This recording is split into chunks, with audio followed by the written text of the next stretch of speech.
नमस्कार, news India देख रहे हैं आप। आपके साथ मैं हूं चारुल शर्मा। सीधा लिए चलते हैं आपको गुजरात के मेहसाणा में, जहां पर बीजेपी अध्यक्ष जेपी नड्डा संबोधित कर रहे हैं। कि जो देश को दुनिया के नक्शे पर फिर से पुनर्स्थापित करने के लिए, आत्मनिर्भर देश बनाने के लिए, विकसित भारत बनाने के लिए, सबका साथ, सबका विकास, सबका विश्वास, सबका प्रयास, सबको साथ लेकर के चलने वाला भारत जो आदरणीय प्रधानमंत्री नरेंद्र मोदी जी के नेतृत्व में देश आगे छलांग लगा रहा है, उस गौरव यात्रा की गंगोत्री गुजरात है। इस बात के लिए मैं आपको बधाई देना चाहता हूं।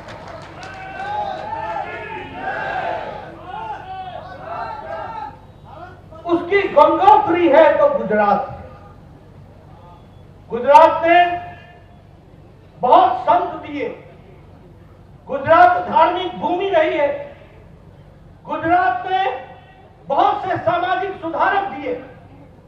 गुजरात ने बहुत से नेता भी दिए। हम अगर बापू महात्मा गांधी जी को याद करें तो वो गुजरात की धरती में। अगर हम सरदार पटेल को याद करें जिन्होंने भारत को एकता के सूत्र में बांध दिया, तो गुजरात की धरती को याद करें।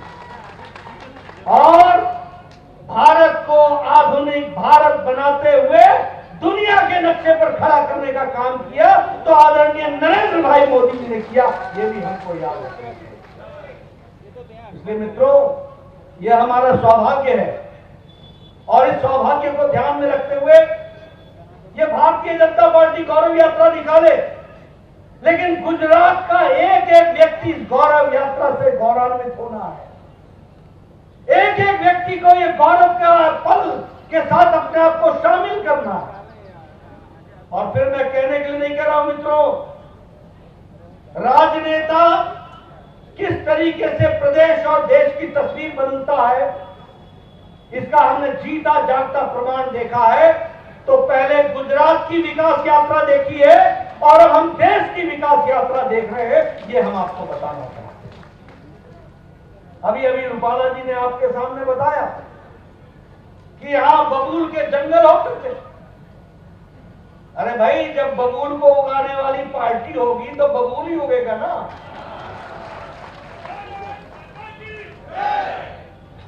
रोपे पेड़ बबूल का, आम कहां से होए। ये बबूल को लगाने वाले लोग तो थे। ये कांग्रेस पार्टी ने क्या किया सालों का? भाई को भाई से लड़ाया, इलाके को इलाके से लड़ाया। जहां पानी चाहिए था वहां पानी नहीं दिया। जो विकास की यात्रा चलानी थी उसमें अटकाया, भटकाया, लटकाया।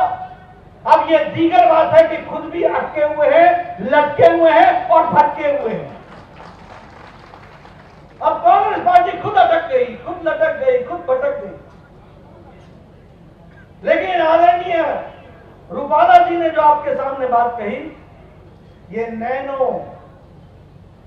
ये बात बहुत सही है।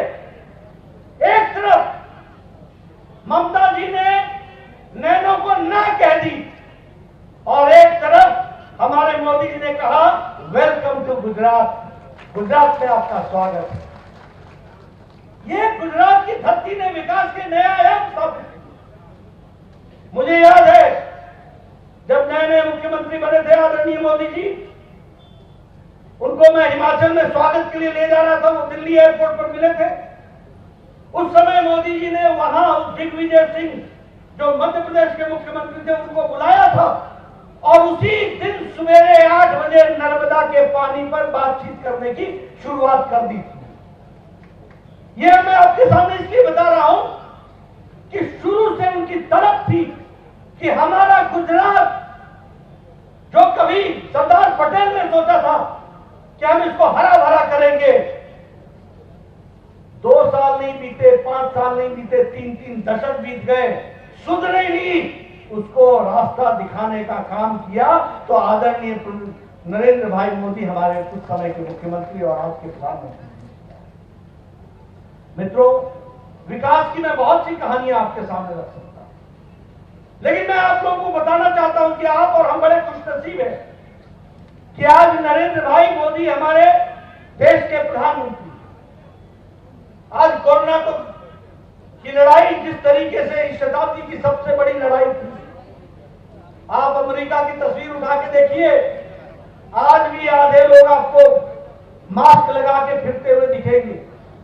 आप यूरोप की तस्वीर उठा के देखिए, अभी भी आपको वहां पर लोग मास्क लगाए हुए दिखेंगे। आप अमेरिका की तस्वीर उठाइए, जो बाइडेन भी पहले मास्क उतारता है तब माइक पर बोलना शुरू करता है, लेकिन यहां आप लोग बड़े नजदीक नजदीक बैठे हैं और किसी के भी मुंह पर मास्क नहीं है। यह इसलिए हुआ है कि प्रधानमंत्री मोदी जी ने 217 crore double dose with booster हमारे को सुरक्षा कवच दिया है, तो 130 करोड़ की जनता उसमें से निकल सकती है। वैक्सीन की बात करें, मैं बार बार इस बात को बोलता हूं, इस देश में 25 साल लग गए ट्यूबरक्लोसिस की दवा पहुंचने में, इस देश में 28 साल लग गए स्मॉल पॉक्स की दवा को पहुंचने में, इस देश में लगभग 25 से 30 साल लग गए पोलियो की दवा को पहुंचने में, इस देश में 100 साल लग गए जापानी बुखार की दवा को पहुंचने में। लेकिन मोदी जी ने इस देश में 9 महीने के अंदर 2 वैक्सीन बना करके दी और आप सबको सुरक्षित करने का काम किया। मित्रों, यह सरकार प्रोएक्टिव सरकार है, प्रो रिस्पॉन्सिबल सरकार है, प्रो रिस्पॉन्सिव सरकार है, लोगों के दुख दर्द को समझने वाली सरकार है। अभी आप देखिए, यूक्रेन में युद्ध हुआ, कोई देश था जिसने इस युद्ध को रुकवा करके अपने लोगों को लाने का प्रयास किया? कोई देश था? किसी देश ने भी इसकी कोशिश की? लेकिन हां, मैं गौरव के साथ कह सकता हूं कि जब यूक्रेन में युद्ध चल रहा था तो हमारे प्रधानमंत्री जी ने एक ही स्वर में पुतिन से बात की, दूसरे फोन से उन्होंने जेलेंस्की से बात की और युद्ध को रुकाया और 22,000 बच्चों को एक सप्ताह के अंदर वापस सुरक्षित घर पहुंचाया, जिसमें से 2,000 बच्चे गुजरात के भी। आज गौरव यात्रा इस बात के लिए नहीं करनी चाहिए कि हमारा प्रधानमंत्री ऐसा है जो देश को सुरक्षित रखता है। और उसी तरीके से जब मैं 22,000 बच्चों की बात कर रहा हूं तो मैं ये भी बताना चाहता हूं कि युद्ध को जब रुकवाया था तो दूसरे देश के बच्चे भी भारत का झंडा लेकर के वो भी कर गए थे, वो भी हमको याद रखना है। मित्रों, आज विकास की एक नई कहानी लिखी जा रही है। एक समय था यूपीए की सरकार में जब नेशनल हाईवे दिन भर में 12 किलोमीटर बनते थे, आज दिन भर में 37 किलोमीटर नेशनल हाईवे बन रहा है। एक समय था जब रेलवे लाइन एक साल के अंदर 375 किलोमीटर बनती थी, आज 1458 किलोमीटर रेलवे लाइन बन गई, रेलवे की लाइन लग गई। विकास के नए आयाम लिखे जा रहे हैं, हर दृष्टि से इस काम को आगे बढ़ाने का काम पकड़ा है।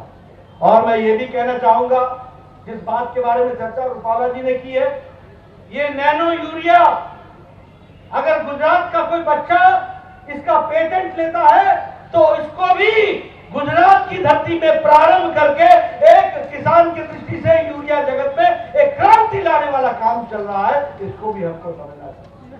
और प्रधानमंत्री मोदी जी खुद इस बात की चिंता कर रहे हैं कि किस तरीके से इसको खड़ा किया। एक समय में 27,000 करोड़ रुपए एग्रीकल्चर का बजट था, आज 1,24,000 करोड़ रुपए एग्रीकल्चर का बजट है। किसानों की दृष्टि से देखा जाए, आप बताइए, किसान सम्मान निधि आपको मिल रही है कि नहीं मिल रही है? किसान सम्मान निधि मिल रही है कि नहीं मिल रही है? मित्रों, एक समय में एक प्रधानमंत्री कहता था कि मैं 1 रुपया भेजता हूं तो 50 पैसे पता नहीं किस हाथ में चिपक जाते हैं। 85 पैसा, 85 पैसा कहां चिपक जाता। आज मोदी जी ने 11 करोड़ किसान को शिमला के रिज मैदान से एक बटन दबा करके पूरे 11 करोड़ किसानों को 15 सेकंड के अंदर उनके खाते में 2-2 हजार रुपए पहुंचा दिए। ये बदलता भारत है, ये बदलती भारत की तस्वीर है।